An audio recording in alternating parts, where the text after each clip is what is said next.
حاول تحب نفسك. ما تحاولش تحرق وقتك وحياتك وتفكيرك في ناس كتير انت فرحان جدا ان هم ملمومين حواليك، وانت عارف وبتقاوح ان هم اصلا انت مش على بالهم، انت مش اهتمامهم، ومحور الكون كله مش واقف عليك. عشان في اقل موقف منهم ليك بتشوف حقيقة قيمتك عندهم، وبتبقى نفسيا محدش هيحس باللي انت فيه الا نفسك. حاول تبقى حنين على روحك في اي حاجة بتحصل لك سلبية او غلط انت عملتها. حاول تعلم نفسك حاجات تضيف لك.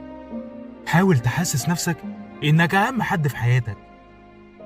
ساعتها بس مش هتتأثر بان فلان ده مشي من حياتك، ولا ده استغنى عنك بسهولة، ولا ده ما حبنيش خالص. بالعكس، هتلاقي الكل بيجيلك لانهم عارفين ساعتها ان هم مش من اولوياتك، وان اهم حد في قصة حياتك هو انت.